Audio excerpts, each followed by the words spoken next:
Hey everybody, tonight we're debating whether or not it's child abuse to teach masturbation abstinence, and we are starting right now with Diddley's opening statement. Thanks so much for being with us. Diddley, the floor is all yours.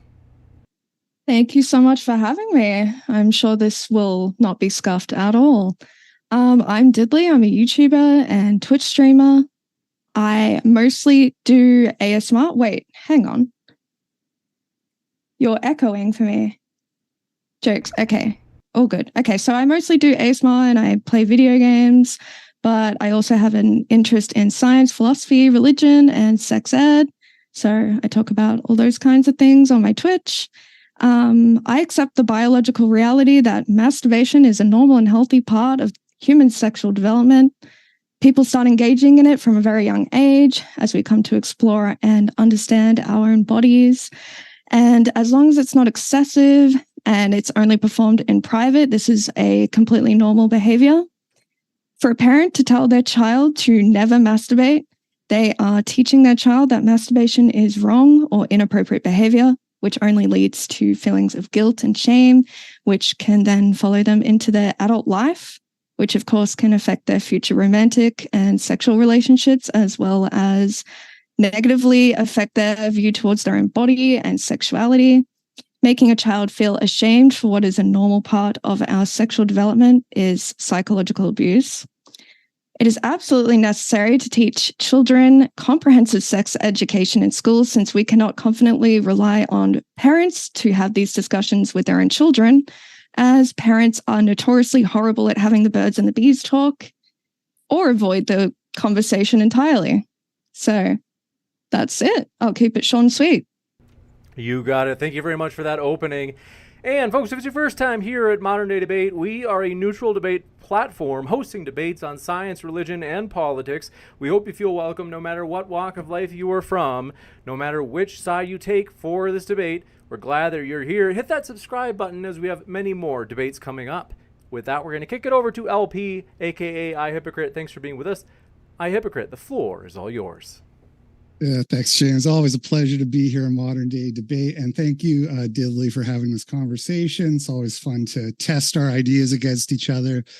That was a really short opening. I have a little bit more, so I feel kind of, I'll try to get through as quickly as possible so it doesn't seem like I'm just monologuing here. But we have this idea in our culture that you may have encountered at some point. Most of you have probably heard of it. It's fairly pervasive. It's this idea of sexual repression, that if you try to, bury your natural urges, that's going to have this profound damaging effect on your psyche, probably drive you crazy or to the brink of suicide or something like that. I'm sure most of you have heard something along those lines before. The problem is there's no evidence that this actually exists. The idea originates with a man named Sigmund Freud, who was a raging cocaine addict and a complete fraud, a complete hack, whose methods were not even remotely scientific. This is a guy who would rail a giant line of coke and then write down that the reason a girl has a cough is because she subconsciously wants to suck her father's penis, and she's trying to not think about that, and that makes her cough, right? That's not like a made up absurd example. That's something that Freud really thought. That was one of his theories. If you're ever looking for a good laugh, go to the Wikipedia page on repression and psychoanalysis.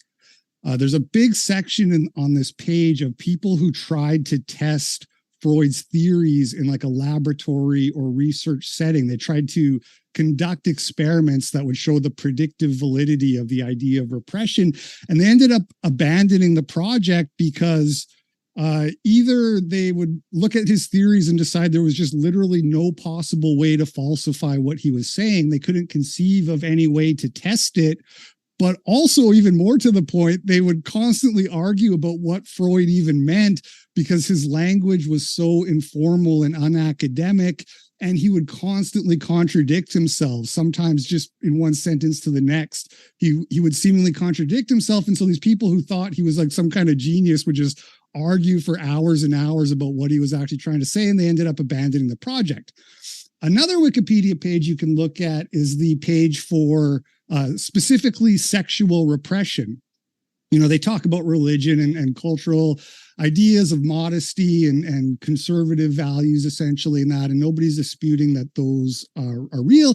I don't really like the term repression. To me, that's a way of trying to pathologize civilized behavior. And if you want to pathologize something, you need to show the actual evidence of these deleterious effects.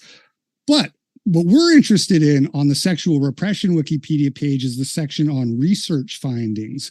And if you look at that section, what you'll see is they only reference 3 things, none of which validate the concept of sexual repression. Only one of the 3 things even attempted to validate it and failed. It came back null, their hypothesis. So there's no evidence that sexual repression is a real psychological phenomenon that has these negative effects. Those studies just don't exist. Maybe Digley knows something I don't, and she has some studies waiting up her sleeve. I'd love to see it because I've tried to find it and I couldn't find it. Now, why are people then so willing to believe this phenomenon that isn't real? Well, the answer to that question might lie in a really interesting study from the late 80s titled Effects of Prolonged Consumption of Pornography on Family Values. This was like a good study design where they had a control group and then they had a group of test subjects who for both groups, they asked them, like they surveyed them on their values and their beliefs. Then for the test subjects, they had them every day, for 3 weeks, watch 30 minutes of pornography. The details might not be exactly right because I looked at this a couple years ago, but what they found was that for the group that was exposed to pornography, it had all kinds of effects on their moral evaluations of things. But what's really interesting to us, and I'll quote directly from the abstract here, they found that exposure to pornography enhanced the belief that male and female promiscuity are natural and that the repression of sexual inclinations poses a health risk. So it's that last part that's really interesting. The repression of sexual inclinations poses a health risk. That's not a rational way to construct your worldview, watching a bunch of meth heads gangbang each other in a video. That's not empirical evidence that's teaching you about the realities of conservative values. That's just porn rotting your brain and putting you in a situation where you now have this post hoc rationalization where you're trying to say, oh, I have to engage in this behavior. It would be unhealthy for me not to do so. Now, as for the idea that masturbation is beneficial for you, I actually didn't really hear Diddley push this that hard, but it is something that's pushed by people. If you Google, for example, masturbation and mental health, the top results in Google that all come up will be a bunch of things about how it's beneficial for your mental health. You need to look at what evidence is actually being used. You need to really scrutinize the sources they use when they make these claims. What you'll find, if they even put a source at all, most of them link to the same study, which is a study called Getting High on Dopamine, Neuroscientific Aspects of Pleasure. This is a hilarious, I'll tell you the first line of the abstract of this study. It says, hedonism and pleasure are one of the main goals of human life. That's a very strange, language for an academic paper. And the whole paper is full of grammatical errors. But that's not the point. Also, they don't talk about masturbation in the study at all. But what they do is they say that when you orgasm, your brain releases dopamine. And that's it. And so the people on these web pages, when you Google masturbation and mental health, they're saying masturbating or orgasming releases dopamine. Dopamine feels good. It relieves stress, reduces cortisol. Therefore, this is good for your mental health. This is specious and presumptuous, to say the least. You could put it in any other context to see how ridiculous it sounds. For example, heroin, when you inject heroin into your veins, it releases dopamine in your brain. But nobody would say that shooting heroin is good for your mental health. And the reason you wouldn't say that is because it would be wrong. And we know it would be wrong because we've looked at the mental health of heroin users and compared it to the mental health of the general population. Heroin users are more prone to depression. They're more prone to certain personality disorders and psychological disorders. So just because heroin puts dopamine in your brain doesn't mean that it's good for you. And the same can be applied to masturbation. If you wanted to know whether or not masturbation is good for your mental health, you need to do a study where you compare people who masturbate to people who don't masturbate, and then look at who has better mental health. There's actually at least 4 studies where they've done this, and all of the studies have linked masturbation to depression, meaning that people who masturbate at higher frequencies are more likely to be depressed. I have all those studies. I can cite them for you if you want. So why do those pages in the Google results, why don't they tell you about this part? And the answer is because there's this ideological push for sex positivity.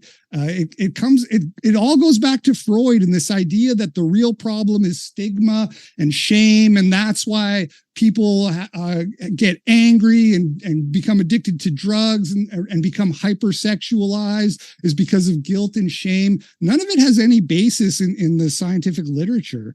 So we need better studies. If you want to actually make the case that masturbation is good for your mental health, we need better studies than what we currently have. Currently, if anything, the evidence points the other way. I have a few more things, but I'd like to get into the conversation. So I'll just leave it there. You got it. Thanks for that opening as well. I Hypocrite. And want to let you know, folks, thrilled to have you here. If you didn't know, all of our debates end up on the podcast within 24 hours of being live. If you haven't yet, pull up your favorite podcast app, find Modern Day Debate. It's ad-free, music-free. It gets right into the debate.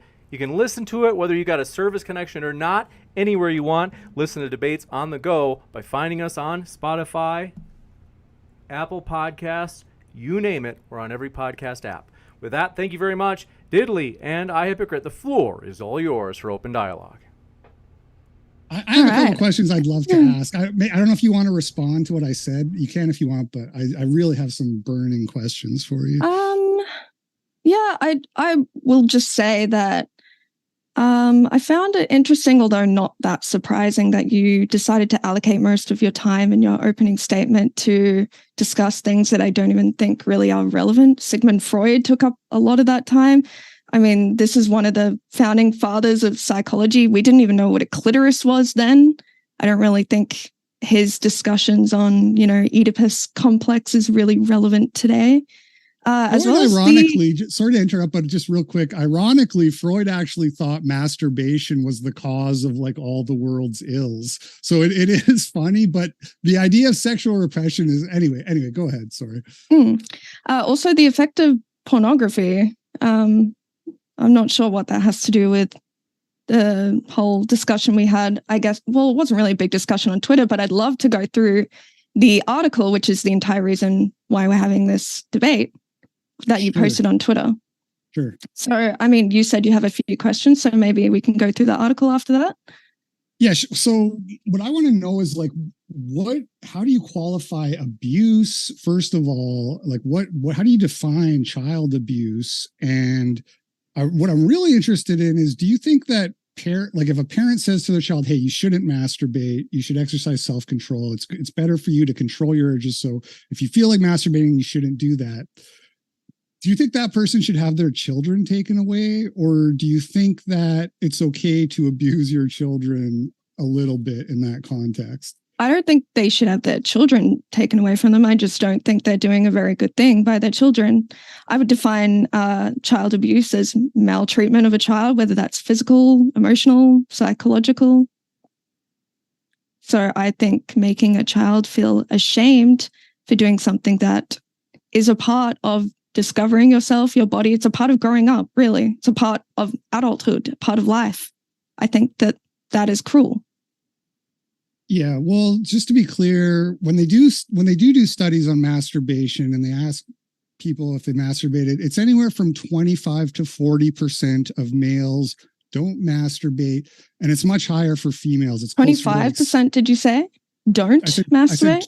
Yeah, 25 to 40%, depending on the study that you're looking at when they survey people. Okay, because most of the studies I've seen say as much as 5% don't masturbate.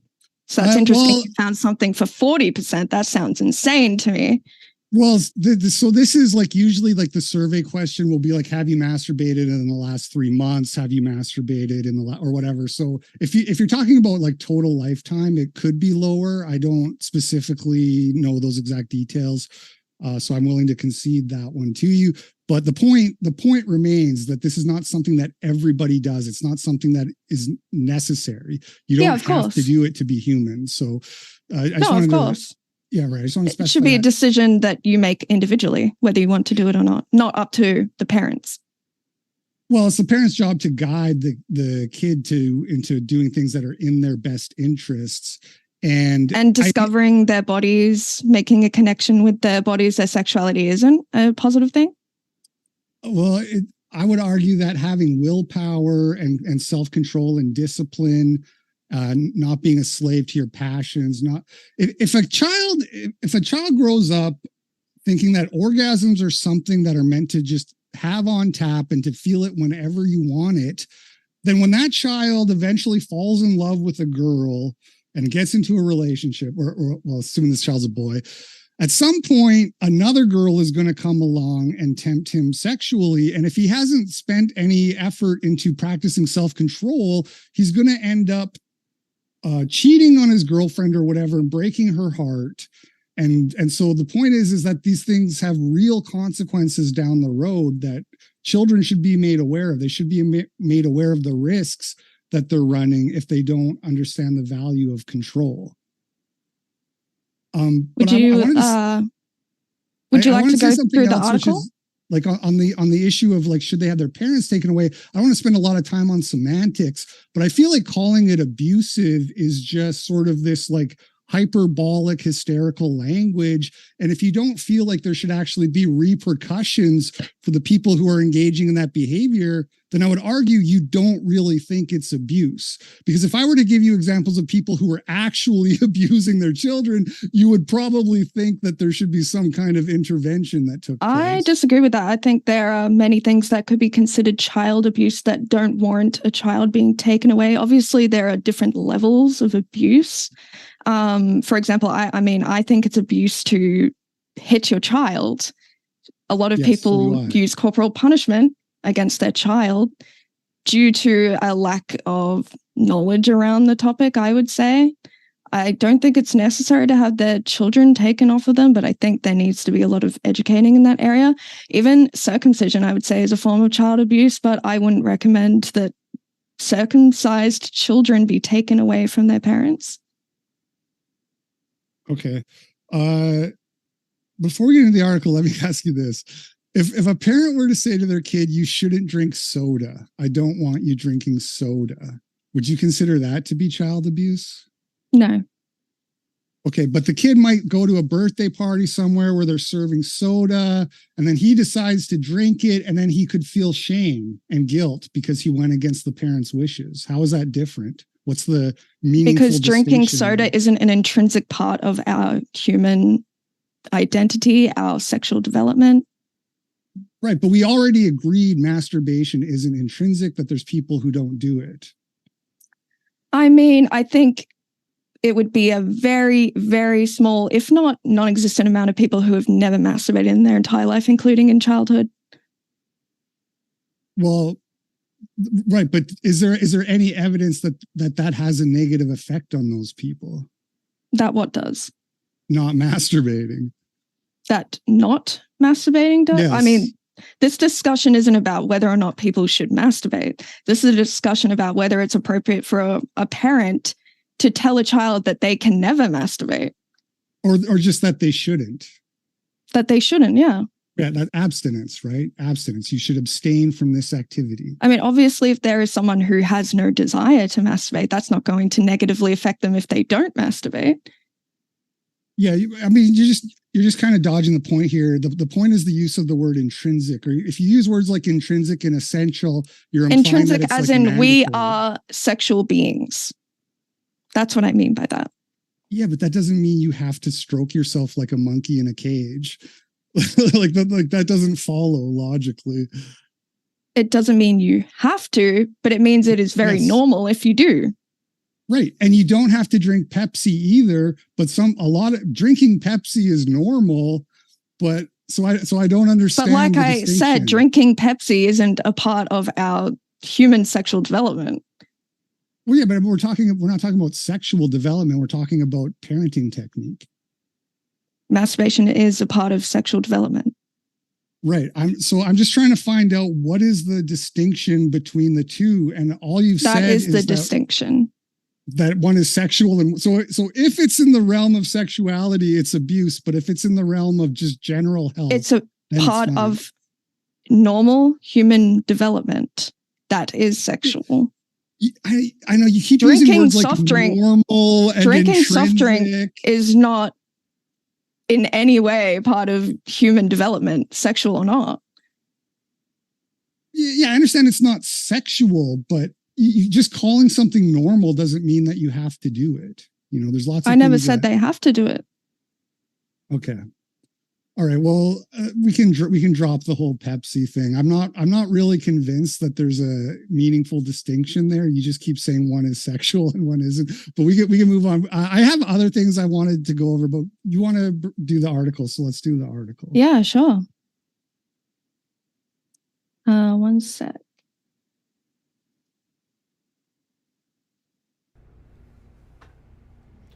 Does this involve a screen share by chance? Because we can do that if you want. I can show the audience the article too. Yes.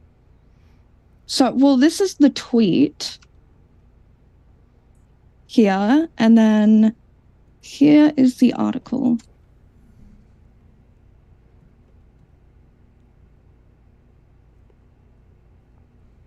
Want to remind you folks, if you haven't yet and you enjoy sick topics like this, hit that like button. We appreciate your support.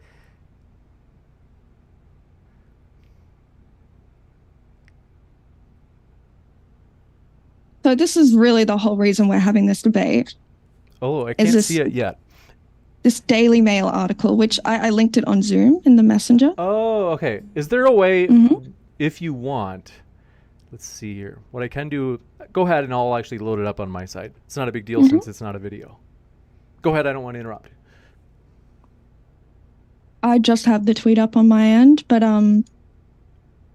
you can pull it up, the article.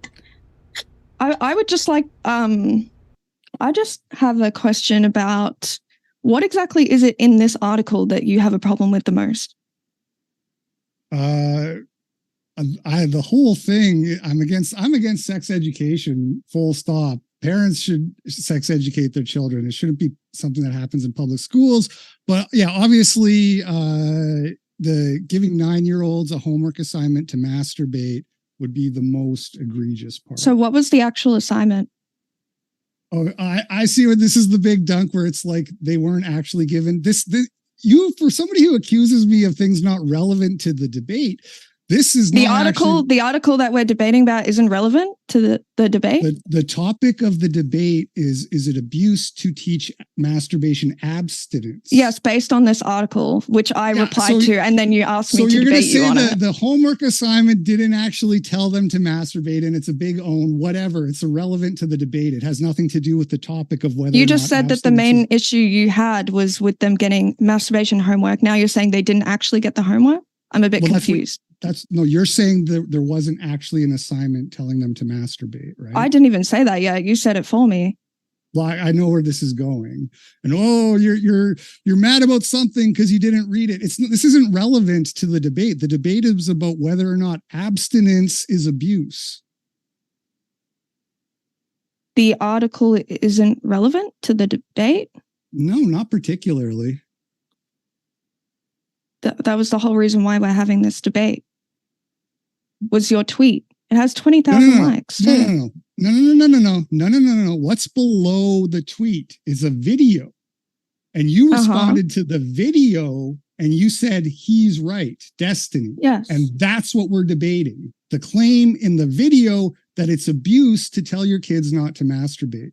You seem confused about the debate topic. Maybe that's why you didn't bring any citations to support any of your claims. Is it that if you want to reschedule and get the actual debate topic, we can do that. So why is it that in your tweet you're saying there's a YouTuber named OmniLiberal who thinks it's abuse if you don't do this? He's scared to debate me about it. What is he what is abuse if you don't do this? What do you mean by that? Right. Teach kids to masturbate. Which I'm making So a you leap mean there, but it logically So you mean follows. the homework? It logically follows. Let me show. Should children be encouraged to masturbate? I don't think they need to be encouraged at all. They're going to do it regardless. Is it okay to encourage them? To encourage them? I don't think Yeah. you need to encourage them. But is it okay if you want to? I think it's a bit weird if you do. So here you see, don't discourage it, but don't encourage it. Don't guide your children. Just be hands off. Let them figure out life on their own. You as a parent, just mind your business. Don't be involved in your What do you disagree with? Don't guide them. Just let them do whatever they want. Let them make the rules for how they should. What do you disagree with what I just said? I disagree that if you think it's abuse to tell kids not to masturbate, then you obviously think that masturbation is something really essential and good for them that they should be doing, in which case you should encourage it, if that's what you believe. No, I don't think that at all. I think you should encourage kids to make their own decisions based on what they want to do, as long as they are doing it in a healthy way in private. Right. So that's very hands-off parenting. Just let them do what they want. Mind your own business. Don't guide them in either direction. No, I'm all for guiding them. I'm all for comprehensive sex ed in schools. You're for not guiding them. Right. I'm the opposite. Let me ask you this. So I'm a Christian, and so the Christian tradition of sexual morality teaches that any kind of pursuit of sexual pleasure for the sake of sexual pleasure is immoral and sinful. So in the Christian tradition, we would encourage people to abstain from masturbation. Mm-hmm. Do you acknowledge that that is part of Christianity? And would you say... I've been there. Okay. So you believe that raising children Christian is child abuse? I believe that certain aspects of it can be, yeah. Okay. What's interesting do you think that being religious means that you can't do anything abusive to a child? I'm not saying it can't. I'm just asking you if you think a Christian upbringing is abusive. Not inherently. There are aspects that can be. Well, let's say for the sake of argument, let's assume that sexual abstinence up to and including masturbation is that's an inherent part of a Christian upbringing. Then you would argue that it is inherently abusive, because I think purity culture in general is abusive to children. So you think that aspect is abusive. That's an inherent aspect of Christianity. So Christianity, it's not an inherent no, that's not inherent to Christianity at all. That's a very small subset of fundamentalist Christians. No, that's very, very yes. Most Christian, I don't know if it's different in the US. Most religious people do not wait till marriage to have sex. They don't tell their children never to masturbate. That's a very small, extreme sample. What are you supposed to do? The question is, what does the Bible say? What is the actual morality? It's not whether or not people actually. What does the Bible say? People have sex, therefore Christianity. What does the Bible say about masturbation? Christianity is very clear about all of these things. So, okay, what does the Bible say about masturbation? I'm curious. It falls under the pursuit of sexual pleasure for pleasure's sake. James, you're a Christian. Back me up on this. I'm right. Do you know I'm the right scripture? On this. What? Do you know the scripture? Can we look it up? Specifically on masturbation? Yeah. Not offhand. No, I'm not sure that there is specifically. You don't know? Like, can you look it up now?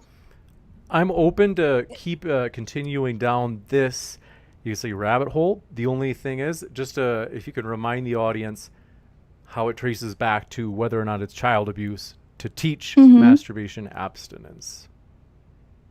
Right. Well, I guess the thing we're getting hung up on here. I mean, it's just surprising to me that you're basing this all around the Bible, but you don't even know the exact scripture. She won't commit to just saying that. Yeah, she thinks Christianity is child abuse. She's trying to like, oh, you can have this like progressive, non-fundamentalist, quote unquote, version of Christianity where. Do you disagree with that?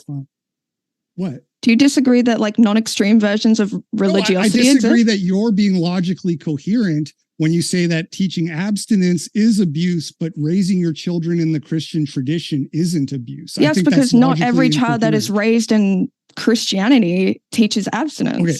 But anyway, if they are, maybe you did, and you happen to think that every child grew up that way. They didn't. No, it's not about what every child does. Oh my goodness. Look, so the point is, if that is part of the upbringing, then it's child abuse according to you. Here's the thing.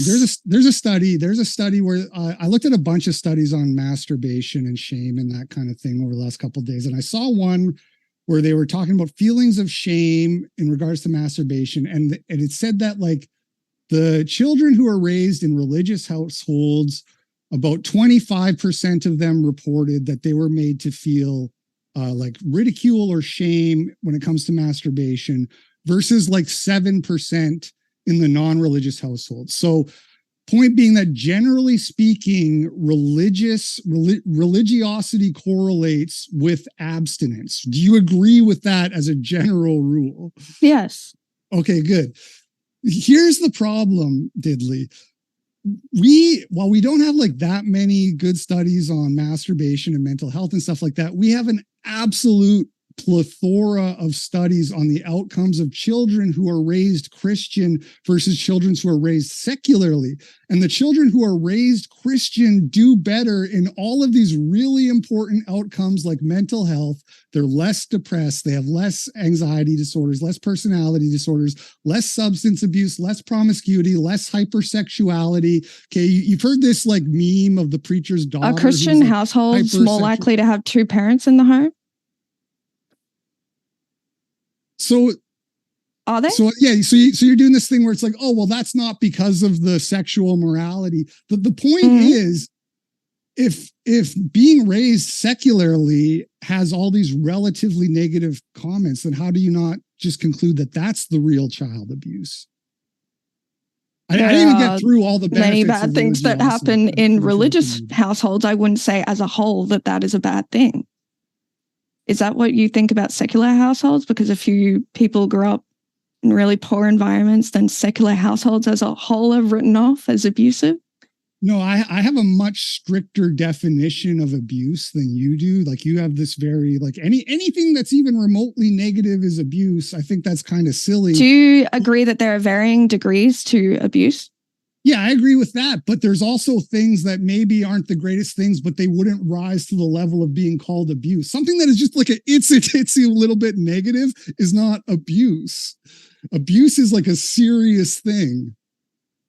I know. I think when you have children growing up in households where they've been shamed for masturbating, and they grow up having a really unhealthy view of sexuality, their body, they don't even feel comfortable in their own body. They don't feel comfortable feeling sexual pleasure. It even bleeds into their adult life, into their relationships. I've heard many, many stories, I'm sure you have as well, of even Christians who waited till marriage who have to go into counseling because once they start having sex after marriage, they can't disconnect the purity culture from when they get married. You can't just turn that off. Sex is horrible, sex is bad. And then, oh, wedding night, now suddenly sex is okay. Some people just can't switch that off and they are just mentally fucked from it. But yet not nearly so mentally fucked as the people who are hypersexualized and promiscuous in their youth, right? Hypersexuality is an actual pathology. Sexual repression is a made-up thing that isn't real. You have no scientific evidence for it at all. You have no research findings. You're using anecdotal. There are many research findings on it. I mean, even repression? On people who experience masturbatory guilt, religious trauma, yes. Yeah, so they did a study on people who masturbate and whether or not they felt guilt after. And they said to the people who felt guilt, they said they found that correlated with religiosity in some studies, right? But that doesn't mean that people who masturbate have better mental health than people who don't. You understand? And it also mental doesn't health. mean that masturbation is moral, right? If I mean, I somebody don't think I somebody ever commits claimed. murder, feels guilt and shame because they committed murder, you don't say, you know what the problem is here? It's the stigma around murder making people feel bad. You know, guilt and shame are adaptive human emotions that God gave us for a reason. That's why we have expressions like, oh, diddly, she has no shame. Oh, that guy, he's shameless. Those are derogatory expressions meant to signal to civilization the value of shame. So just to like be clear, do you agree with shaming children for masturbating? When you put it like that, you're making it sound like you're going to be like, oh, you're worthless if you masturbate. No, I don't agree with like that kind of shaming. But telling them that this is something they should strive for, this self-control is something they should strive for, they might feel shame if they fail to do that, in the same way that the kid who drinks the Pepsi at the birthday party might feel shame because he went against his father's wishes, right? There's shame. Shame can apply to all kinds of situations. And it's one of those things where it's like, some people are more sensitive, so they might be more prone to those things, but it doesn't mean that you made them feel that way.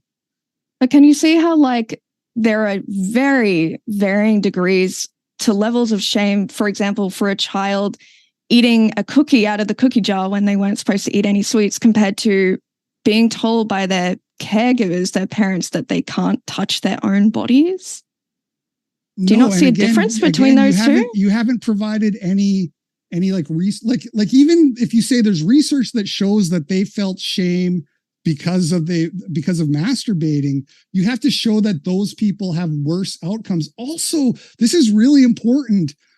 They wouldn't have that problem if they didn't masturbate. They wouldn't feel any shame if they just abstained from masturbation. So you have a situation where you're blaming the morality for people going against the morality, instead of just saying, well, why don't we look at people who don't masturbate? Do they have problems? Are they insane? And the answer is no. So just don't masturbate, it's immoral? And then you won't feel shame. Do you think it's immoral to masturbate?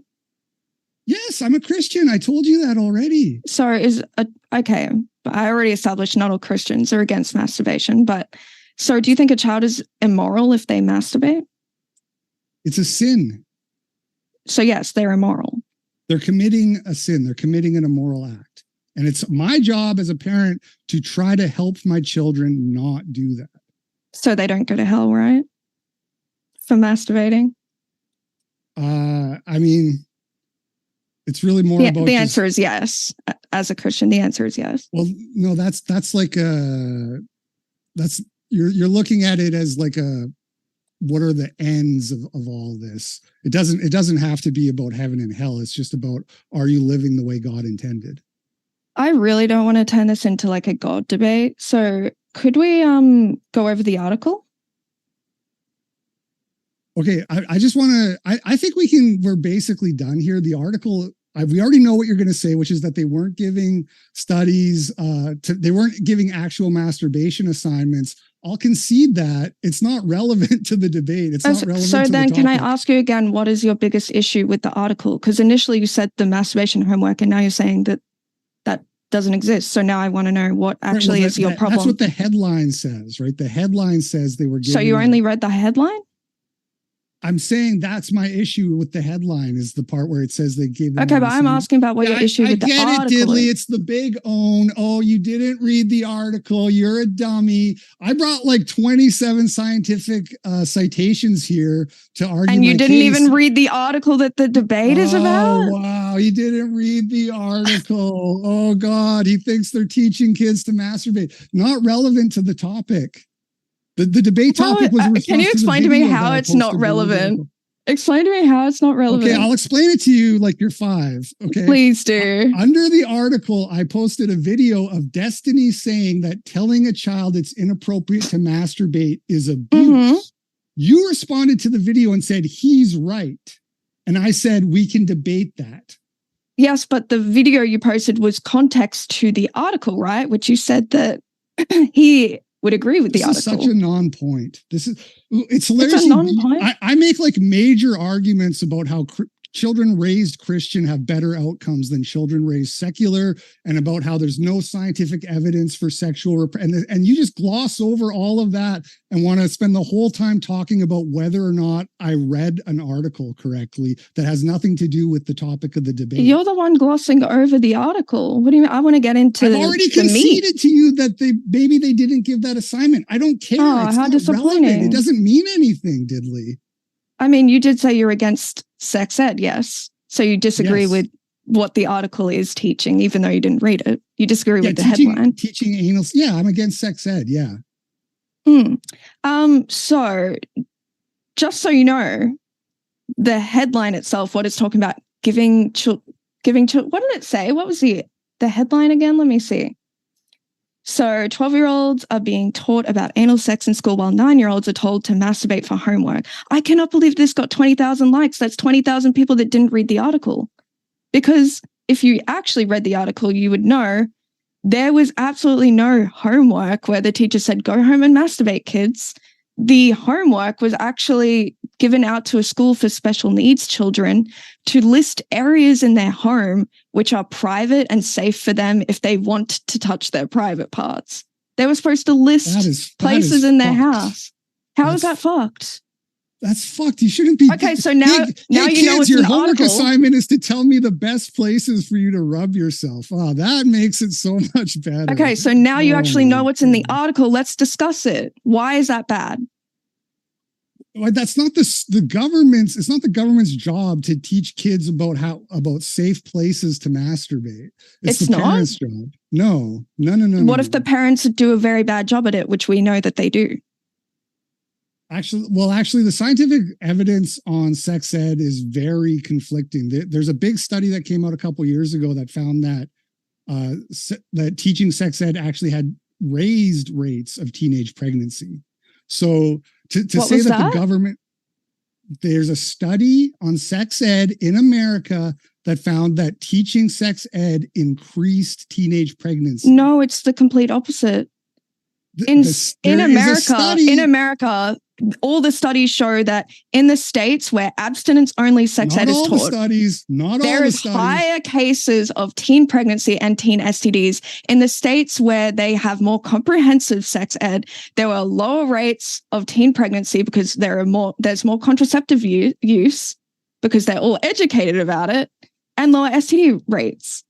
No, not all the studies. That's what I was literally I didn't know we were going to argue about sex ed since that's not the debate topic. I didn't bring the study, but I'll send you the study after the debate that found that it raised teenage pregnancies. Wait, if sex ed wasn't the debate topic, what is? Abstinence. Teaching. Is it abuse to teach abstinence to children? So the topic of masturbation in children is not a form of sex ed? I'm confused. You really try to get hung up on these meaningless little gotchas. It's kind of annoying, to be honest. Can we why don't we just, I think we're done here. I'm satisfied. Are you running away? Well, no, we'll move to the Q&A and then we'll call it a day because you don't want to debate the actual topic is the issue. I would have loved to debate the actual topic, but you didn't read the fucking article that the whole debate is about. You guys, she's retarded. I'm sorry. I don't want to be rude, but she's literally retarded. I can't talk to this chick. I'm sorry. This may be an opportunity. Go ahead. I don't want to interrupt you, Diddley. No, it's fine. It's fine. Go ahead. This may be an opportunity to go into the Q&A. Do want to say thanks so much for your questions. 2 ways to submit questions for the Q&A. First is if you happen to have a question, you can put it in as a super chat. Those get read first, but you don't have to do it as a super chat. If you just tag me with @ModernDayDebate in the live chat, we'll read those too, time permitting. So we're going to jump in with this first question. Thanks so much, Brandon Arteline. Let me just load this up. I want to say a couple of quick housekeeping things. Folks, our guests, Diddley and Hypocrite, are linked in the description. That includes the podcast. So if you want to hear more from our guests, you can certainly check out their social media links down in the description box, and you can hear more. Brandon Arteline says, Hypocrite, do you think it's wrong for parents to teach their kids about sex, or should they wait for the pastor to teach them the hard way? I think they're referring to sexual abuse scandals. Yeah, very funny. Yeah, it's the parents' job. The parents are the ones who should be doing that. So your Did your volume's a little parents bit teach low. you? Yes and no. They could have done a better job. That's interesting. I mean, this is why I'm for comprehensive sex ed, because as you just said, how's your relationship parents can with do a your better job. father? Just out of curiosity. Really great. Me and my parents are like best friends. He doesn't mind that you prostitute yourself on the internet? Does he care that I do OnlyFans? Yes. Why would my father care about what I do with my body? Well, you sort of implied you were raised Christian. Is that not I true? was. I'm no longer Christian, obviously. Okay. And your dad's not Christian either? No, not anymore. Okay. As Good for much you as I guys. It's working enjoy out great. your interrogation about Diddley's personal life, I do want to jump to in the live chat. Folks, if you want to, you can vote right now on which side you found most persuasive tonight. If you're watching live over at Diddley's channel, or if you're watching live at Hypocrite's channel, come on over to Modern Day Debate, and you can put your vote in there. As well as, if you want, you can submit a question for the live chat. We have such a shy audience tonight. That's the only question we've gotten so far. So, folks, this is a great opportunity. If you're like, man, I never get my question answered, because sometimes we run out of time, sometimes the speakers have got to go, we got one. Lee Jam says, to I Hypocrite, do you think kids raised Christian feel shame about masturbation because they are told it's shameful? Definitely some kids raised Christian will feel shame and struggle with that aspect. We all have our struggles. Some people struggle with this, some people struggle with other things. And yeah, obviously some parents or some people who are teaching Christianity nobody's perfect, right? So people are going to make mistakes. People are going to teach it in not the best way for the kid. That's obviously something that happens and is unfortunate, but it doesn't mean that the actual teachings are wrong, like necessarily, right? There could be issues with the way that it's taught, but that's different than saying the whole thing is abuse flat out. You got it. Useless, thanks for your simping, says, can I get a date with Diddley? Wow. This one coming in from you don't have to answer that.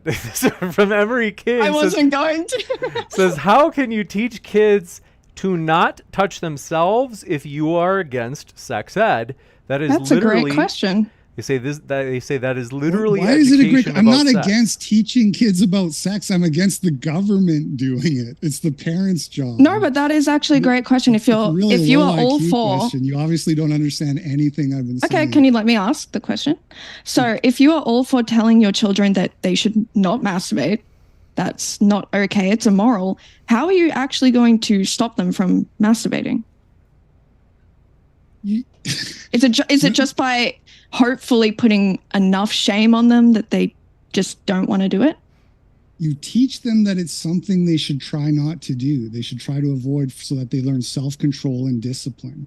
You don't. So what's going to happen if they don't learn that self-control? Put a camera in the room to try to catch them masturbating and then give them shit for it.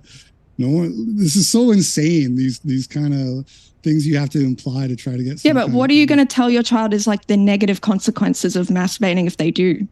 Lack of self-control, lack of discipline, which is immoral and will lead to further immoral indiscretions down the road. Or eternal condemnation. So like, that's probably a good way to scare them out of doing it. This one from Captain Cat. I'll just repeat again. Children raised Christians have significantly better outcomes than children raised atheists. So all this, what she's doing, this like, oh, you guys, you're abusive, that's not scientific. I'm the one here who brought the science. She's bringing slander and ad hominem attacks and trying to act. Wait, when did I ad hominem attack you? Well, your implication is that this is what Christians do, is they abuse their children. What is the ad hominem attack? Is that Christians are abusive. I already told you multiple times that they're not.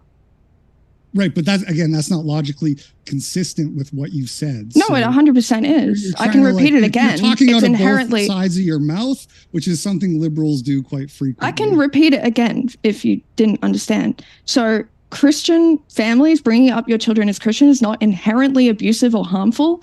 There are, however, aspects of Christianity, such as purity culture, which I think are harmful and cruel to your children. Right, but I'll just say it again. Christian children have much better mental health outcomes, less substance abuse, more likely to volunteer in their communities, and all these great things. So she wants to hyper focus on this idea of shame and call that child abuse. Because that's the topic. But raising your kids in a way that is going to make them more prone to hypersexuality, more prone to mental disorders, more prone to depression, to substance abuse, that's not abuse. That's fine, as long as they don't feel any shame. You got it. This one coming in from, thanks so much, CB, says, non-abstinence only has gone to butt plugs.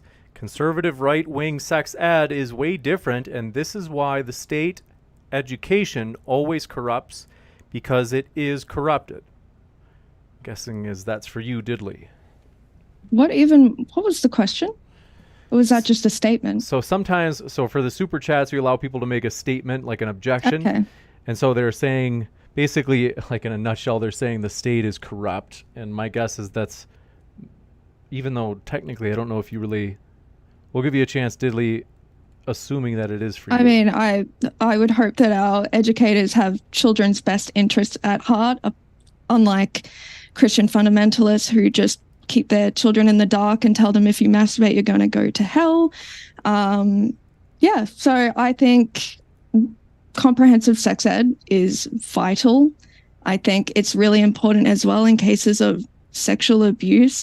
If you're teaching a child that it's immoral for them to even touch themselves, how are they ever going to come to you for any issues they're having sexually at all? See, again, this is another myth. The preacher's daughter, Destiny said the same thing to me. Your daughter's not going to talk to you. Your kid's going to end up on the pole, this and that. Again, it's not scientific. Christian children are way less likely to be hypersexualized than children raised secularly. But if they were, they wouldn't tell you about it. That's why in states with higher religiosity and abstinence-only sex education, there's higher rates of teen pregnancy, right? Again, I have a study that says the opposite, so there's conflicting data there. There really isn't. There is. This one coming in from, do appreciate it, Mike A.N. says, snacks education in school has literally been proven to reduce CSA. I think that means childhood sexual abuse. I think that's for you. Let's see. I don't know. Let's see. I'm trying to think about whether or not. Did that come up? I only just brushed on it a little bit just then. You got it. And maybe you'd actually. I would say that could possibly be true. Yeah. And obviously, so then why are you against sex ed? Well, I mean, look, this is a complicated thing, but like it's parents' job to do it. Some parents do a bad job. All I can tell you is that if I was calling the shots, we would be executing like 1,000 pedophiles a day, and we'd have this whole problem solved, eugenically within one generation of me running the show. Pedophiles are really dumb. They're really easy to catch, and we could deal with this problem really effectively if we wanted to. So that's what I'll say when it comes to child I will say I'm actually interested that you agreed that sex education can lower the rate of child sexual abuse. How could you possibly be against sex ed if that's the outcome? I say it's possible that there is some truth to that. So let's assume it was true. Why would you be against sex ed for children in school? There's more aspects to it. If sex ed, first, I'm against sex ed because I look at the articles like that one where they're teaching anal sex and masturbation, and it's like, whoa, this is insane. If they were just teaching kids how to not get abused and like what is appropriate interactions with adults and stuff like that, I would actually be okay with that. The problem with sex ed is they take it way too far. What do you think the purpose of sex ed is? This is such a stupid question. Is it? To try to like make kids have like sexual health and hygiene or whatever. Okay, Just so to be educated about sex and sexuality. Yeah. So we give them scientifically accurate information so that they can make informed decisions if they do choose to have sex or masturbate. We know that kids do. I don't trust you to gauge what is scientifically accurate, because you think that masturbation is like good for you. You deny all of the science on the negative side effects of masturbation. So I don't trust you to be teaching kids about what is quote unquote scientifically accurate. I denied the negative effects of masturbation. I don't even think you brought up any of the negative effects. So I have forced, by the way, somebody said I wasn't citing, well, that I'm just making this up. So let me actually like cite the studies here. All right. So a study called Lifetime Depression History and Sexual Function in Women at Midlife. And a quote from this is, lifetime depression history was associated with increased rates of self-stimulation. Sexual functioning and self-reported depressive symptoms among college women. That's another study. The women with depressive symptoms reported greater desire for sexual activity alone, i.e. masturbation, than the non-depressed women. Personality correlates of male sexual arousal and behavior. Results indicate that both introversion and depression show significant correlations with autoerotic stimulation and arousal, but not with heterosexual activity. And then I have a whole bunch of other studies about erectile dysfunction in masturbation, or physiological issues for women. Like it's harder for women to get aroused if they masturbate at higher frequencies. So there's stuff like that. There's also the flip side to it, which is like the supposed benefits of semen retention, which is like higher testosterone and higher fertility rates. Just to be sure, I don't mean to cut you off, but just because we've got a lot of questions, and everybody, well, I'm going to move through quick. Thank you very much for your question. Could I just quickly say something? I just have to finish my thought here, just to finish the whole point here, which is that you can't go around teaching people that masturbation is fine and normal and good and healthy and there's nothing wrong with it, and do it as much as you want as long as you're doing it in private, when the scientific evidence tells us that there's all these risks associated with it.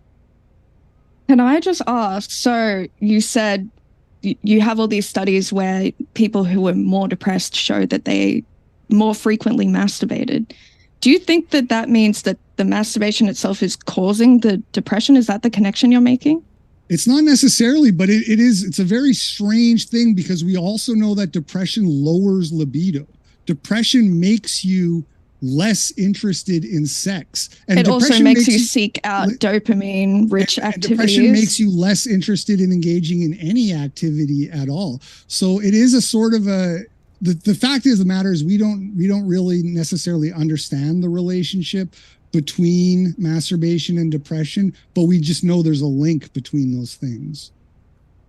This one, just like there's a link for sleep and depression, but we wouldn't say because people who are high in depression are also high in the number of hours they sleep at night. We wouldn't say, oh, sleep is causing depression, sleep is harmful. Well, no, but we say sleeping too much is harmful, and we do say that. Yes, and we say masturbating too much is harmful as well. This one coming in from, I'm glad you at least acknowledge that part. Okay, cool. Mash333, thanks for your first ever super chat. Let me know if you meant to attach a question to it. I didn't see it, but I'll keep an eye on the chat. Taupe Soteria says, she keeps saying Christianity isn't abusive, but says things that are core to Christianity are abusive, like telling kids that masturbation is bad. I disagree that that is core to Christianity. This one from Gassings never okay, I don't know if we... This is... Let me go back before I read their... Insignificant Nick says, for I, hypocrite, why did you call Diddley the R word and run away? Did you think this would be a walk in the park simply because she has an OF? Ostrich farm? Yeah, this is my comeuppance. I really got schooled today. This one from, let me just vet this one. They say, I've just got here. Has lowered testosterone rates been mentioned? Has lowered birth rates been mentioned? Yeah, I just mentioned testosterone and fertility. Those are both associated with semen retention. So not necessarily not masturbating, but not ejaculating at all. I take all that with a grain of salt. I don't think that's really like, that's certainly not the core to my argument. Those are just. I would hope not, because if you're against, losing testosterone through losing semen, wouldn't you be against having sex altogether as well? Yeah, basically. So I don't really care about those aspects of it, but they are. You did bring it up though, didn't you? Yeah, I did note that, right? So if you masturbate at least having sex, with your wife in a marriage, at least there's a point to that. Unlike, I mean, there's a point to masturbating as well. It feels great. Yeah. This one coming in from, appreciate it. Did we get this one? Yeah, we got that one. Let me just double check this new one. That guy over there says, what makes Hypocrite think that he has the knowledge to decipher these studies in the first place by just quoting some out of context snippets? If somebody I would love for somebody to show me how I'm wrong. You know what I mean? Just assuming that I'm wrong doesn't make any sense. I read the studies and I interpret them. If you want to argue that I'm somehow interpreting them wrong, that's fine. But that's not what that person's doing. They're just saying I'm too dumb to make my own interpretations. This it's one, not an argument. This one coming in from CBZC first says, Hypocrite, could you please steel man Diddley's position?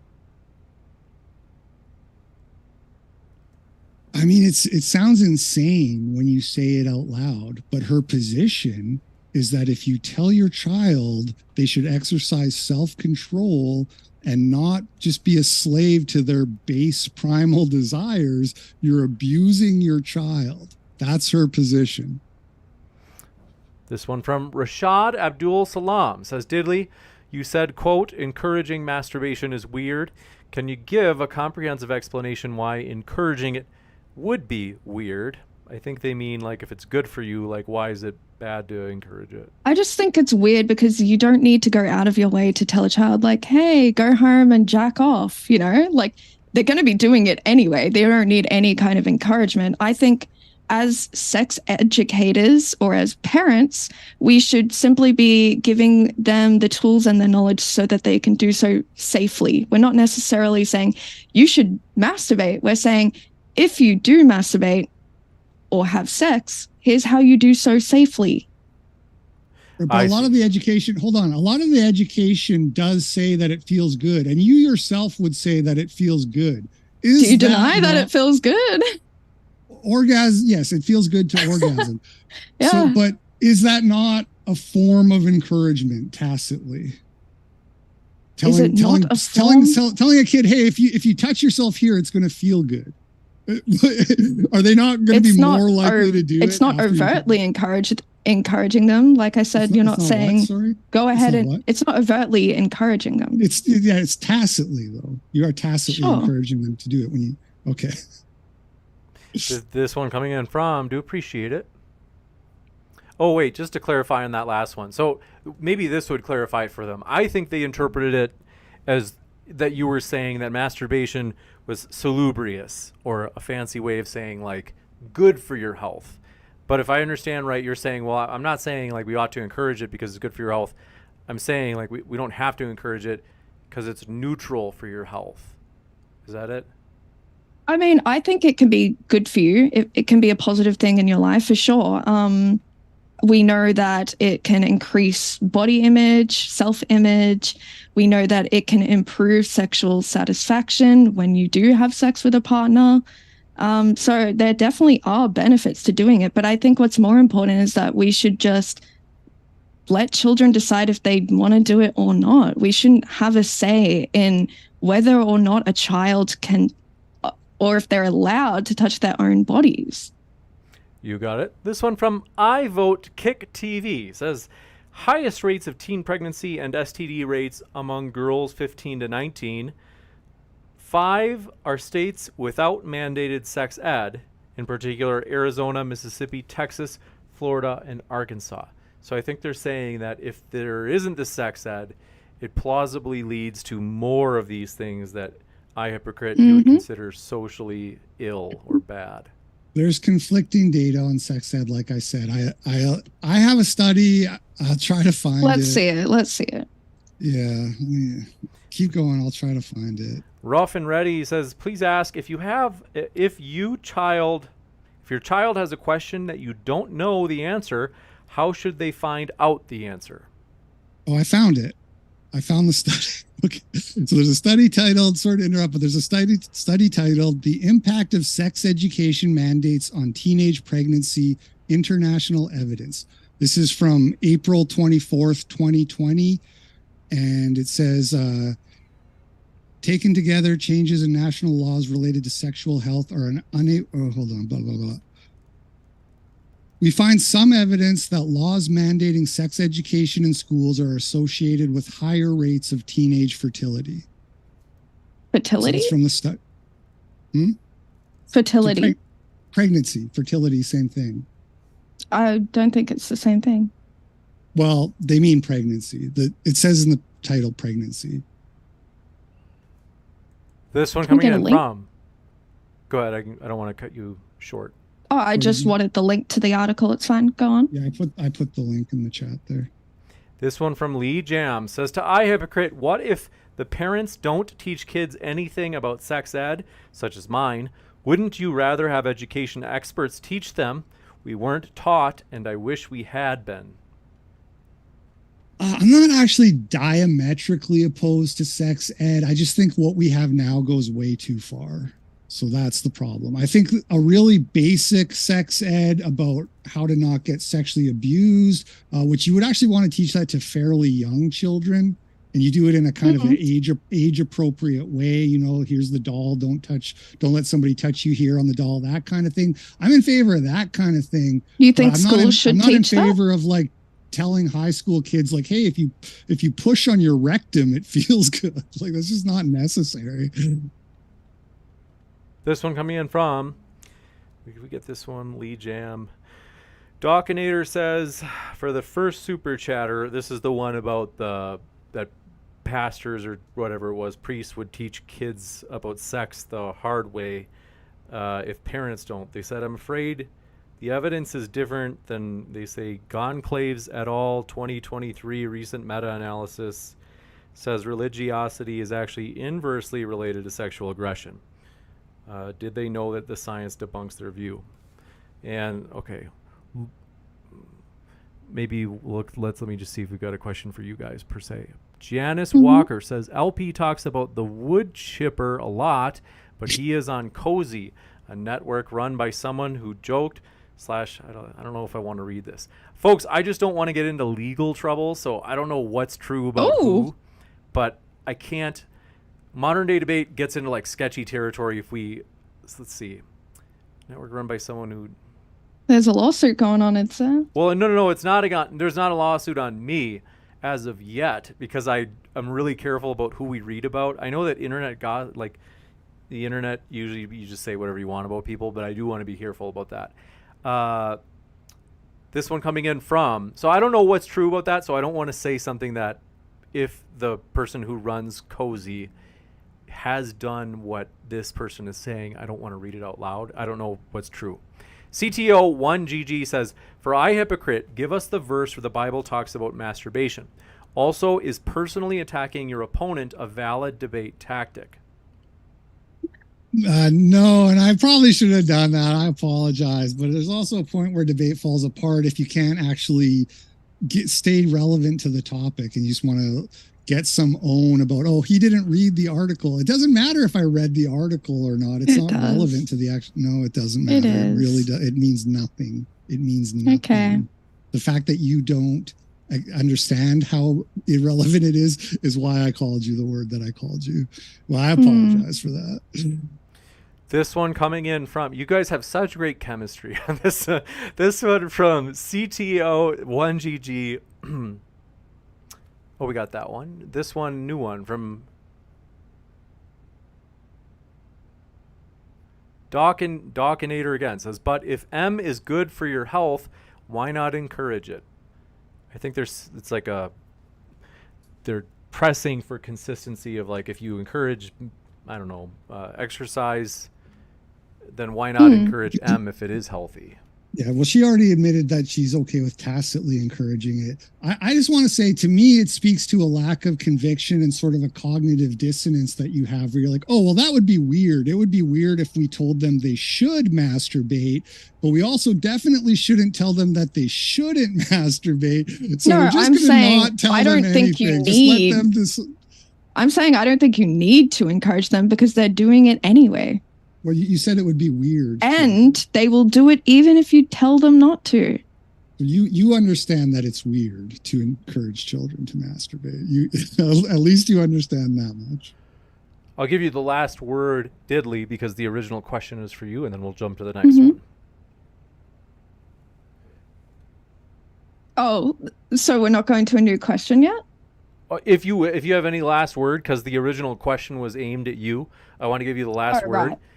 Otherwise, yeah, like I said, I don't think we need to encourage them to masturbate. I just think we need to give them the tools they need to understand what is going on with their body, around puberty especially, and we need them to know how to do so safely. So if you call that encouraging them, then sure. This one from Mola says, do parents have the right to sex ed their kids? And they say, or is it the state's right? On what basis do you make a decision like that? I think that's for you, Diddley, but they didn't say. Of course, parents have a right to educate their kids. I wish that we could rely on parents to educate their kids about sex, but as we all know, they are horrible at it. Probably some of you watching, or a lot of you watching, never even had the talk with their parents. Some parents just want to avoid the topic altogether because it's too awkward. A lot of people don't like to talk about this topic because it's too awkward. So I think it's necessary that they have comprehensive sex ed in schools. You got it. And let me just double check here. Mr. Creenan, longtime viewer, thanks for being with us, says, Hypocrite, did you ever study the APA's stance on this? In particular, they mean masturbation, I think, in kids. Whether or not it's, I don't know if they mean teaching kids to abstain from masturbation or just kids in masturbation in general. They say, no, did you ever study the human sexuality studies? Did you? And they say no. And then did you ever read the DeMoss's History of Childhood? ? No. Yeah, so this is a hilarious thing where it's like, don't you know what the experts say? So the research you're supposed to do is, what do the experts say? And then that's supposed to be the end. You're not supposed to ask yourself, why do they say that? What are they basing it off of? How did they reach those conclusions?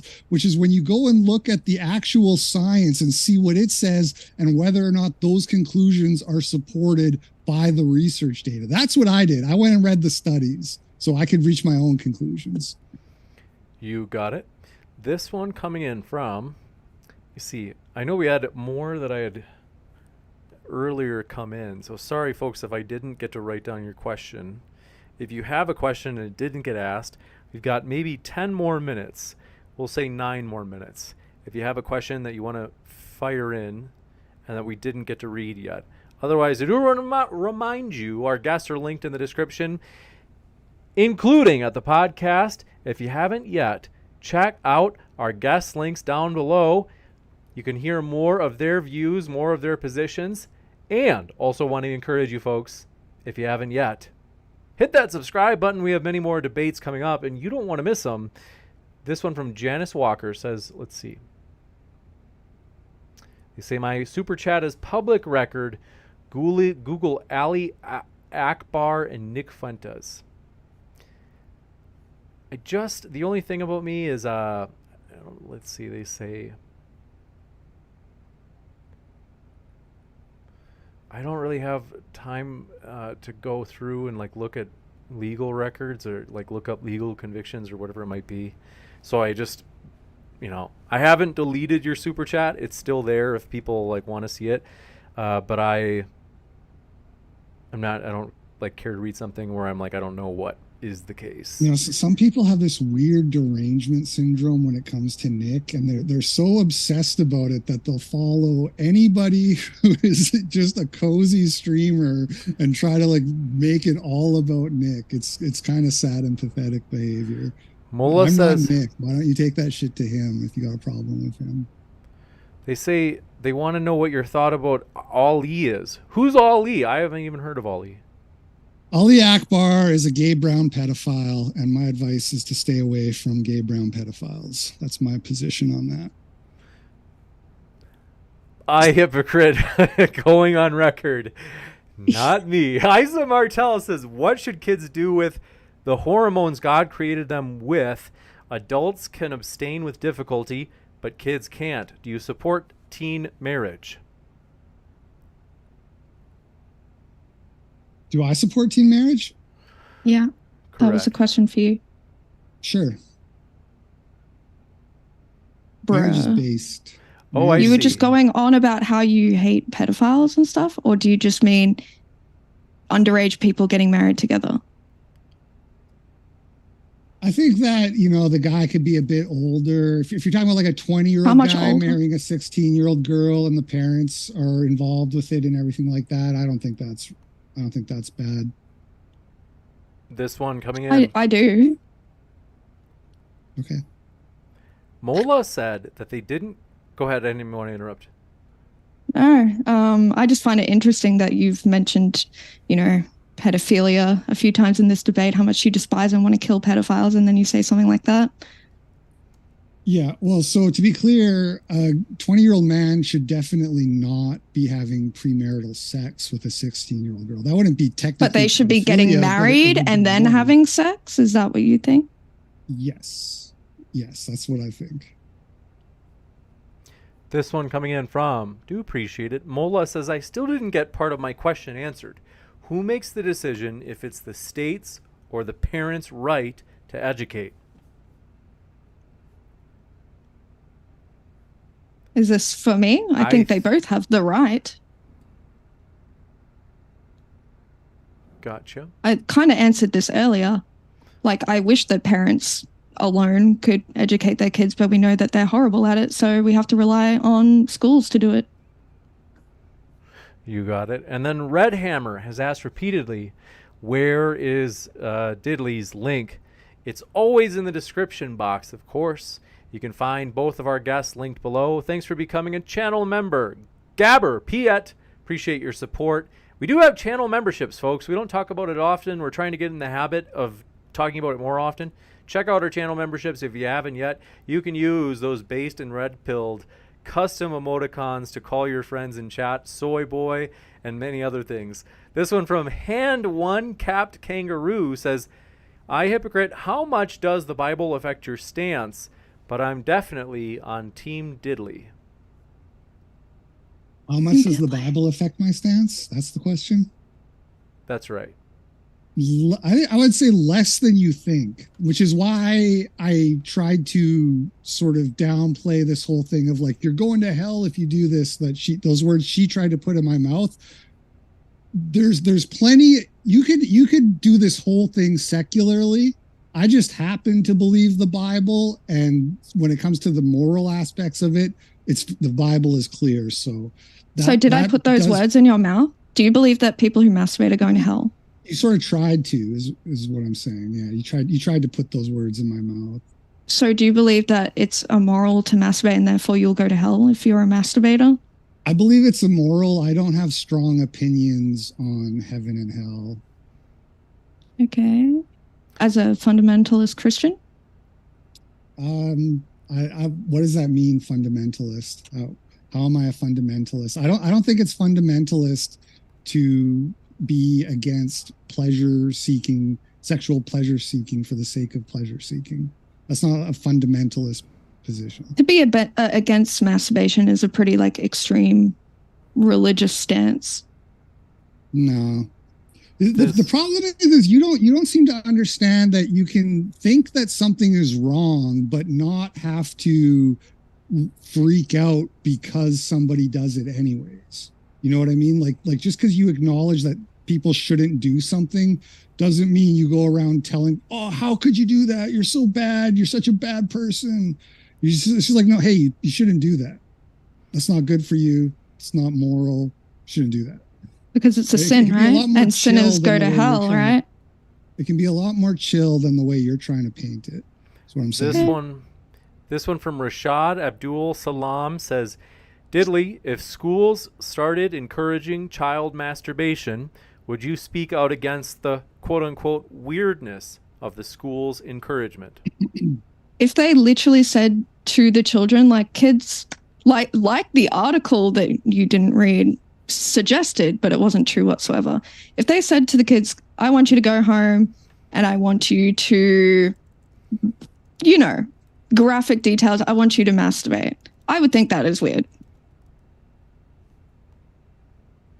This one from Lamb Dog says, oh, we got, never mind, that's not.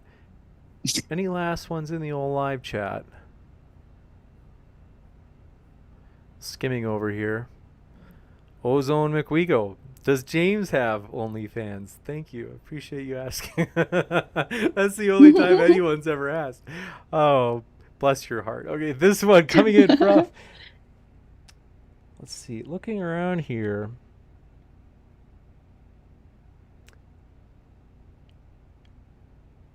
Oh, Mr. Creenan. Mr. Creenan has it in for you. I Hypocrite, he's coming for you. Let's see. They say, I Hypocrite, let's be honest. If you really cared about this subject, you'd have studied this professionally to be able to work in counseling and actually do anything at all to help. I mean, that's nonsense. That's preposterous. You can't care about something unless you dedicate your whole life to it. Yeah, hey, buddy, you destroyed me. Oh, you got me. I don't actually care until I dedicate my whole life to stopping kids from masturbating. Sure, but it does sound like, as the debate has gone on, your stance on sex ed and the seriousness of masturbation has kind of mellowed a bit. That's kind of the vibe I'm getting. Well, no, hang on. You're the one who thinks it's abuse, right? So you're the one who's actually like hysterical about this issue. I'm the one who's chill, hysterical, and it's always been that way. That is hysterical to call it abuse. Yeah. I mentioned, there are varying degrees. To call teaching abstinence abuse is hysterical. I think nonsense. I'm the chill one. You're the one freaking out, clutching your pearls and screaming that the I think shaming a child for masturbating is abuse. Yes. Yeah. Shaming a child for masturbating is abuse. Yes. So don't get it straight. With that, yeah, get it straight. I'm the chill one. You're the one who's hysterical. You're the chill one? I mean, literally your first reply to me on Twitter was calling me a prostitute. Your energy from the time we first interacted to now, boom. Okay. Certainly have chemistry, but we want to say, my dear friend, I haven't changed my position on that. You are a prostitute. So. Okay, and?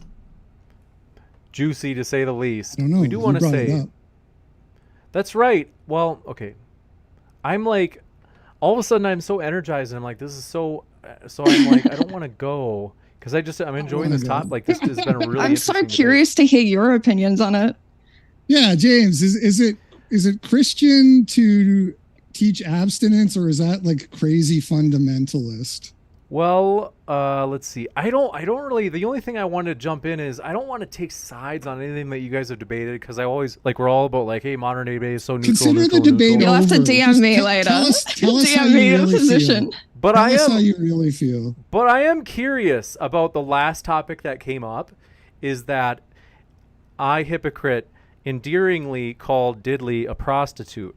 And I Hypocrite, or I should say Diddley, was like, so, like, what's wrong with being a prostitute? Like, sex workers are, I think that maybe that's your position. I don't want to speak for you. You can, but so I don't know. Is it the case? This is something I was thinking about to myself the other day. I was like, are OnlyFans workers, I mean, like, if prostitutes defined, I'm not trying to put you on the spot, but it probably sounds like I am. No, it's fine. But you would probably say, well, I want to give you a chance to respond to that, because sometimes I Hypocrite has been his charming self, name calling tonight, including calling you a prostitute. I want to give you a chance to rebut, or if you want to call him, a name, or whatever it is. But also, I mean, go ahead. If we're going to go by the actual definition of a prostitute, which is someone who gets paid to have sex for money, I'm not a prostitute. I just don't care about sexist names people call me. So I just say, okay, and? Well, the definition on Google says if you're paid for engaging in sexual activity, right? So it's not any sexual act. Okay, I'm a prostitute. That's the definition on Google if you look at it. Okay, and? Well, so you agree by that you agree that you engage in sexual activity for payment, right? Well, yes. Okay. I do OnlyFans. So by that, by the Google definition, you're literally a prostitute. Okay, and you should. What does that have to do with the argument? Huh? What does that have to do with the argument we're having? With the debate, nothing. But you should stop. It's not good to be a prostitute. Why? I want to jump into this question. We got a couple of quick ones come in. CTO1GG says, I Hypocrite, is it chill to call someone the R word because you're losing? I wasn't losing. I got frustrated because she couldn't understand the basic concept of relevancy. That's not You got frustrated because you didn't read the article before we started this. That's why. Not relevant. This one coming in from Mar Squeeze says, Diddley is destroying the Hypocrite with facts and logic. Good job, girl. Oh, thank you. Look at I Hypocrite over there. I mean, he's sulking in the corner. Well, what can men do in the face of such reckless simpery? Tough out here, folks. And 33% done says, welcome to, thanks for becoming a channel member. Is 33% done? Is there a meaning to that? Is it internet slang? What was that? Is 33% done? Is that internet slang? What does that mean? I Hypocrite, I know you know what it means. I don't know what that means. Is that like a white supremacy dog whistle or something? I'm frankly, no, that wasn't what I was thinking per se. I was wondering if it was something naughty, but they haven't told. I don't know. Maybe they'll tell us in chat. Maybe they'll enlighten me. I'm a boomer, as they say, so I don't know what's the new word for cool. It's not on fleek anymore, is it? I Hypocrite, is that what you say? Well, yeah, no. The kids love saying on fleek. Okay, this one from. He doesn't want to say it. Fishoto says LP. W, as usual, NJF haters, cope and seethe. Okay, I think that was NJF. That's, I know this one. I think that means Nicholas J. Fuentes. Is that what it means? Must? Yes. Captain Capslock, thanks for teaching me all these. Captain Capslock says, let's see. Says, I Hypocrite. We'll give you, well, actually, hold on. One last. The Taupe Soteria says, the debates on what Destiny said, not the report. Exactly. That but was you related. That's clear both from the title of the stream and the context of how. No. You related the clip of Destiny to the article. You related the clip of Destiny to the article, saying that he would support what is in the article. No. Right. If you wanted to debate the article, you should have clarified that before we started, so that the debate title would be different from what it is. Do you deny that the clip you presented of Destiny has nothing to do with the article? It has basically nothing. Yes, I use the article as an excuse to dunk on Destiny. Yeah, but they're not really related to each other. Saying that it's abuse to tell someone not to masturbate is not the same as giving somebody a homework assignment to masturbate. I know what I did. I know that those things are not the same. I did it anyways because I don't. We did establish that there was no homework assignment to masturbate as well. That's still what the headline said, though. Yes, but I read the article and you didn't. This one. BTFO. Mr. Meepus97. I think this will be our last one. I appreciate you guys doing this at this time of day or night. And they say, for I Hypocrite, so from what I understand, you're saying children should be taught self-control. yet you couldn't control yourself. Why is that? Are they saying you're a chronic masturbator? What do they mean by that? I don't know He what they're is. saying. I don't know what they're saying. Or did they Look at mean him. like you were in the past? You're Look at him. Yeah. what's the word? That hurts. Michael Deadly. Hardy says, I hypocrite. Explain how the article you cited about teen pregnancy even supports your argument. Do you understand it? Team Diddley in all caps. So the article said that there was evidence that mandating sexual education can result in higher rates of teen pregnancy. So it's conflicting data about sex ed. It's not super relevant to the debate topic, but we got off in the weeds about sex ed, which is why There really isn't conflicting data. You just I managed to gave you the find link. one article over the countless other articles that show that states that have higher religiosity and only teach abstinence-only sex education have higher rates of teen pregnancy and teen STDs. States that actually teach comprehensive sex ed have lower rates of teen pregnancy. That doesn't necessarily, like, you're the one who's all correlation causation. It's not necessarily the sex ed that is the reason for those statistics. That's the point. What do you think could better explain? It could be demographic issues. There's all kinds of possible explanations. Yeah, like religiosity. Race. That would tie into it. Race. Right? Could Do you be. think the more I don't really know much about the US race distribution, but what were the states like Mississippi, Texas, Arkansas? So Mississippi, for example, has a lot of Black people. So, and I think Black people have higher rates. This isn't like me just being racist. I pretty much guarantee if you look it up, Black people have higher rates of teen pregnancy than white people. So do you think it's more likely that there is more teen pregnancy factors? You can't draw really strong conclusions from these loose correlations. Sure, but you think it's more likely that it's because of race and not because of sex ed? I would have to look at the demographics to have a strong opinion on it. I'm just saying that is one potential confounder. This one from Isa Martel. Wow, getting personal here. Say, did I hypocrite do it when he was young? Ooh, of course he did. Everyone does. I did, yes, I have. Do you feel guilty about it?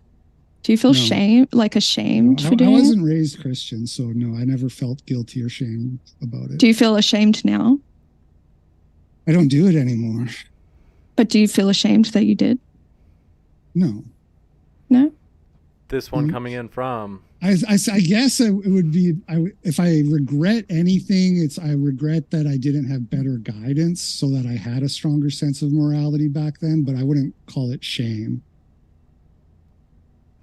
It would have been nice to have a better moral upbringing. Yeah. Let's see.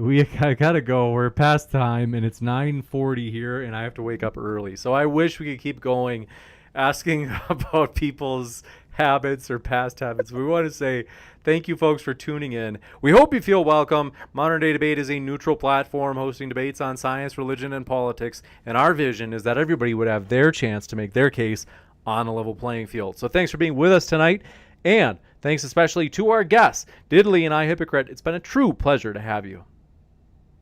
Thank you for having me. Cheers. Thanks, guys. It's been amazing.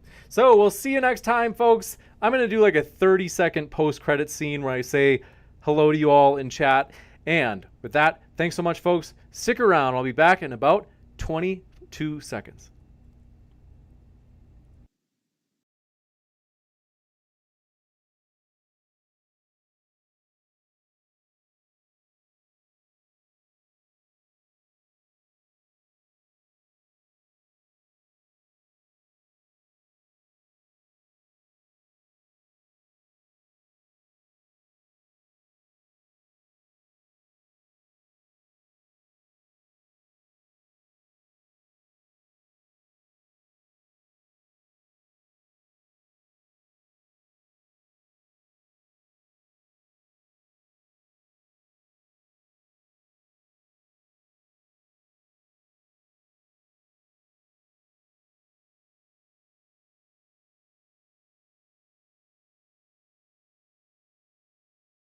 Ugh. Okay, so muted the whole time. What I was saying is this.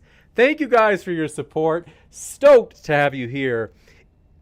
If you enjoy controversial topics like this, I want to encourage you, consider becoming a channel member. Seriously, we really do appreciate that support. We are working on building Modern Day Debate to make it bigger and better than ever. Every day we're working on improving. So I want to say thank you guys for all of your support.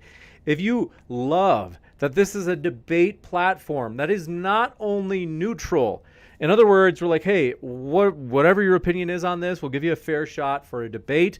We're not going to come out with an after show that says, oh, so-and-so did so bad, or we're not going to put out a video that makes the case for or against XYZ. Instead, if a view is represented on Modern Day Debate, you bet the opposing view is going to be as well. And we want to say, not only that, not only do we care about giving everybody their fair shot, which you could say is one of our values, but also we want to have freedom, that people can talk about what they want. Controversial topics like this one tonight, if you're like, wow, like, hey, they hosted it, controversial.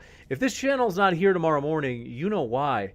Actually, this one's not too controversial. We've done even more controversial, and that's why I would say if you like finding a channel that's actually willing to have those controversial topics that you're not going to see on the mainstream media, hey, consider becoming a channel member. It really does mean a lot. It really helps support us as we strive to make Modern Day Debate a better channel every day. And that is something for real I do every day. Right now I'm working on my dissertation and it's grueling, but every single morning I make time to work on modern day debate stuff because I'm pumped about it. We appreciate all your support. We hope you feel welcome here. It's an eclectic community, and I want to say hello to you there in the old live chat before telling you about our final value. So, Night Vision Society, stoked that you were here. Ipso facto, glad you came by. Mr. Creenan, good to see you again. As well as Robert Schindel III, thanks for coming by. Hendrik Nonady, thanks for coming by. Jim Johnson, glad you're here. Chick Meggioni, am I saying it right? Thanks for your channel membership support, seriously. Lamb Dog, thanks for coming by. David Muller, thanks for coming by. Says, James, I've got a question. A lot of messages were filtered. Is there a reason for that? Did I use incorrect phrases? YouTube has its own algorithm where, depending on what the word is, it just won't show. So if you put in, like, frankly, I don't know if the word even masturbate, I don't know if that's going to make it through. So if you put it, like, now I'm just thinking. So anyway, long story short, yeah, it's the algorithm. It's not me. I haven't deleted a single chat tonight at all. It's really rare. It's got to be really bad for me to delete something. Robert Montgomery, thanks for coming by. Night Vision Society, happy to have you. Lee Jam, thanks for your kind words. Says, doing a great job, MDD. Thanks so much. That means a lot. Mike AN, thanks for coming by. I see you there in the old live chat. Leo Whitmer, thanks for coming by. Says, any chance you will up the political debates as the 2024 election rolls around? 100%. I guarantee it. Political content is hotter on political years, or I should say election years. So we are definitely going to increase it in 2024. We do want to increase it in the meantime. And it's just it's a little bit tougher because the big one of like which presidential candidate would be better is, and at this far out, it's not as enticing for people. And a lot of times people are surprised that political topics, surprisingly, I like them, but they don't always actually like engage our audience the most. Like, for example, a debate on abortion, surprisingly, that doesn't do as well as people would expect. Because a lot of times people are like, oh, James, I bet that one as well. It's controversial. It gets people fired up. It's like, yeah, but I don't know. Maybe it's just because it's been done a million times everywhere else. I'm not sure. But yeah, nonetheless, we will persist with more political content in 2024. And probably we'll try to like start working on it even earlier because we do need that variety. Thanks for your kind words. Kimba94 says, good work, Modern Day Debate. Appreciate that, seriously. Cognition says, yo, facts, best debate channel. Thanks so much for your kind words. That means a lot. And like I said, I've got to go. It's getting late. I hate to go, guys, but do want to say thanks for your support. Warren Steen, thanks for coming by. Says, bye, James. Megan, thanks for coming by, or I should say Meg, thanks for coming by, as well as Hendrik Nanadi, as well as DJSLKDGS, thanks for coming by. And Joe the Toe, good to see you. Carfear, thanks for coming by. Am I saying it right? Ben Yush Run. Thanks for dropping in, Ben. Shadow332, thanks for coming by. Says very entertaining. Thank you. Thank you. Appreciate that. Mar Squeeze says bravo, Modern Day Debate. Thanks for your kind words. And then last but not least, our value is competition. You know, you can have too much of anything, right? So it's true. Like, you guys probably know that if you have too much water, even that's bad for you. Do you know that? Of course you did. If you work out too much, that's bad for you. If you sleep too much, no joke, that's bad for you. Virtually anything in excess is bad for you. So pretty interesting. Consider this. Is it possible that our society has got so hung up on politeness to the point where it's actually gone too far? It, like, conceptually, is that ever something that people have kind of like realized, like, oh yeah, I suppose that's, I mean, it's possible, like anything in excess can be bad, and maybe our culture is kind of obsessed with like politeness, to where if you have a politically incorrect topic, like even tonight's debate topic, some people get bent out of shape. I think so. And not only that, but I think a lot of times competition is like, oh, competition is bad. You should just be, be deferential, defer to the other person. Don't make any choices. Don't assert yourself. Just take a back seat. Don't be competitive. It's like, what? No, I disagree. I think competition, obviously it can be done wrong, and it itself could be done too much. But the right amount, the sweet spot, is good for people. It's good for people to press themselves and be challenged, for example. Likewise, like I said, in terms of politeness, if we're so obsessed with everything has to be so nice and everything has to be so polite, it's almost like, here's an analogy, and to be fair, I want to give credit to Jonathan Haidt for the analogy. It's kind of like there was an interesting phenomenon. What happened before was in public schools, they were finding that like there was an increase in peanut allergies, which is weird. Then they found what it might be is that after a while, a lot of schools were like, oh, hey, you shouldn't have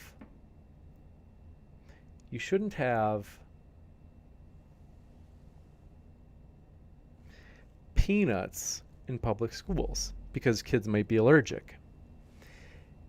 And somehow it seems that like a little bit of exposure to a potential allergen is actually, it helps keep an allergen from becoming bigger.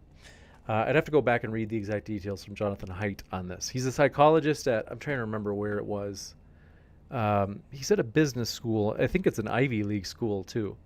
But he had talked about how if you like keep peanuts away from people completely, peanut allergies actually go up, which is ironic because you wouldn't think that. In a way, it's like if you make society so polite and like, oh, you have to like smooth over everything, nobody can have any sort of rough edges, you can't be politically incorrect. The ironic thing is it doesn't make people stronger, it makes them weaker. It's good to have somebody say, I disagree with you, and maybe they say, your religion is false or your lack of religion is false or whatever. But it's probably good in some way when people disagree with you that you just practice learning how to handle it and letting it not get under your skin. Like, that's a good thing. So, want to say thanks for your support though. And that's like, it's like that with anything. If you work at making yourself better, you can do it in virtually any way. And for real, you really can. And an example of that is, if somebody says something offensive, cognitive behavioral therapy, or basically just redirecting your thoughts. So for example, if somebody says, James, like, your view is false. And it's like, instead of getting triggered, if I just say, someone disagrees with me, what else is new? Learning to have that, water off the duck's back type of attitude or thinking style, like you can practice it and get better at it, and you can handle more crap. You'd be surprised how many emails I get. James, you're doing modern day debate wrong. You have to do it this way. And so, yeah. And it's just like, well, just the way it is. I can't let it get to me. I don't want to be a soy boy, okay? So I want to say thanks for your support. David Muller says, James, can I ask what you're studying? I am studying industrial organizational psychology, which is a really long and unnecessarily fancy way of saying the psychology of work, roughly. I'm almost like a doctor for an organization or a business. So there's a lot of overlap with management. But yeah, I want to say thank you guys for your support. I have so much to learn though. Even though I'm basically in the dissertation phase, I'm working on something that is the last step of my doctorate, and I just have so much to learn. So I want to say thank you guys for coming by. See, Robert Schindel says, James, yeah, generally you would trust experts since they actually know what they're talking about. Not sure what you think you're mocking. I'm not actually saying that. I've never had a message of like you shouldn't trust experts. So I'm not sure what you're talking about. I think that you might have. I don't know if you're. Are you talking to someone in chat named James? Is there another James? Because I don't like. I think like you should certainly consider experts when you're making decisions. Like it's good to know what they think. So I actually am not like anti-expert or anything. It should at least be a piece of your epistemological puzzle. What I was saying though is, in the instance, if you're talking about peanut allergies, I don't know if it is actually that the experts would say you shouldn't have peanuts at all in school. I never actually said that. So I think you might have just misunderstood exactly what I was saying. I was saying more that if you try to wipe out any particular challenge that somebody has with something, there's a good way in which it's almost like that part of their brain starts to atrophy. So let's say they're the part of their brain of like dealing with people who disagree with them and tell them that they're wrong. That's just going to be the way the world always works. And when we try to make society hyper polite and we try to say, oh, don't be politically incorrect and say that like your view is the only one. It's like, what? Like, this is ridiculous. Like people can learn, like it's good for people to be able to get used to handling people disagreeing with them. So I think maybe you're talking to somebody else in chat though. So I don't know if you understood what I was saying. Or if you're maybe talking to somebody else. Well, I want to say thank you guys for your support. I love you. Thanks for your support, your channel membership support. Brian Williams says, James, thanks for your kind words. Appreciate that. A hunky version of Abraham Lincoln. That's very kind. I appreciate that. But this is, let's see. Mr. Crean says, what do you think of the horizontal organizational ideology? Someone close to me did her doctorate on the topic in psychology of educational management. I haven't really studied it per se, and the siloing, roughly speaking, of I don't want to say silo, the specializations of all the different things, I don't really have a strong opinion on it. I think it, yeah, I mean, it certainly seems like it's doable. Whether or not, how easy it is, I don't know. I have no idea. But I want to say thank you guys for your support. Appreciate your love and support. Thank you guys for hitting that like button. Thanks for your subscribing to the channel. It means a lot. I will see you at the next one, which is actually tomorrow. I gotta get that thumbnail, that event up. So I want to say thanks, guys, for your support. Keep sifting out the reasonable from the unreasonable, and we'll see you next time on Modern Day Debate. Amazing.